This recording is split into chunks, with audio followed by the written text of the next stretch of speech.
اخری خبر عرض کوم د ټول خلکو ته د نوجوانانو ته زما درخواست دی په خپل نشه در کنار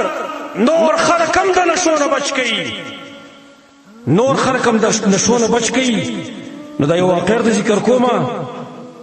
که د نشو نه ځان بچ کوو په خپله هم او نور خلک هم بچ کول جنازې به ستاسو بیا بادشاهان کې انشاء الله تعالی سلیمان القانوني دا واقع ما ډېر ځای کې بیان کړی ده سلیمان القانوني د دور عثماني کې یو بادشاه تیر شوی دی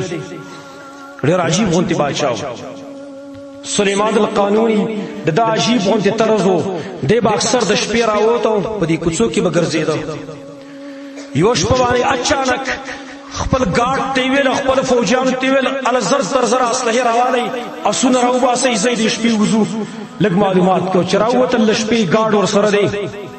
چرال په یو ځای کې یو لاش پروت دی لاش پروت دی او جو سپره درمړه یو سړی مړ دی خلک یې زر د محلي ولا راويستل دا څوک دی ویل دا پلانې دی ویل دا وری دلته پروت دی ویل سیف دا خو زیناکار او دا شرابي نا غوسه شاو تویل ز ټیک شو زیناکاران دي شرابین دي نیو مسلمان خدای کنا څه کافر شیخ نه دی تاسو یو کول کور شرط له پلانیز کی کور دی ویل کسان تل دار اوچت کی سړی اوچت چې سړی اوچت کو کور ته ویول دروازه چې وټه کوله زنانه راوتله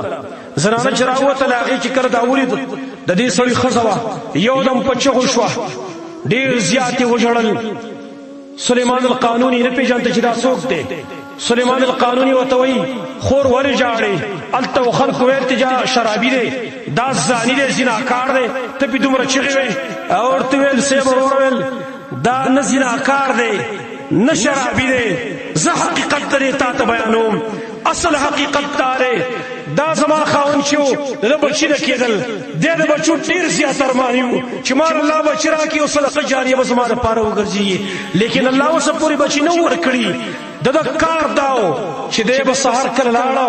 نو کوم ځای کې چې شراب خانې دي هلته چې څومره پیسې د سره ورسره وي هغه شراب به غونډ واخیستل کور ته به راوړل او بیا به بهر واړول په وله کې او ویل به چې الله شکر دی چې نن مې ستا دومره بندګان د شرابو نه بچ کړو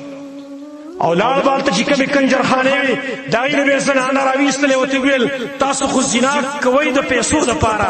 دا پیسې واړئ او خپلو خپلو کورونو ته لاړئ شئ نو چې هغه به یې کور ته کله رخصت کړي وایي ده به ویل چې یا الله شکر دی چې ستا په دې بندګانو کې دومره ځوانان مې نن د زنا نه بچ کړه ویل ما ورته ویل چې سړیا دا ته څه کې دا خلک ستا ظاهر ته ګوري چې ته کنجرخانې ته هلته ځې زنانو له پیسې ورکې شرابونه اخلي هغه راوړې ولتې اړې دا خلک به په تا باندې د زاني او د شرابي حکم لګوي او بیا به رساله څوک جنازه نه کوي ویل ما ورته ویل چې ښځې زما نیت الله ته معلوم دی په کوم نیت باندې زه دا کارونه کومه انشاء الله تعالی که زه مړوم زما جنازه به سلیمان القانوني سره د وزراو نه کوي دا خبره چې کله وکړه سلیمان القانوني وژړل ورته ویل خورې سلیمان القانوني زه یم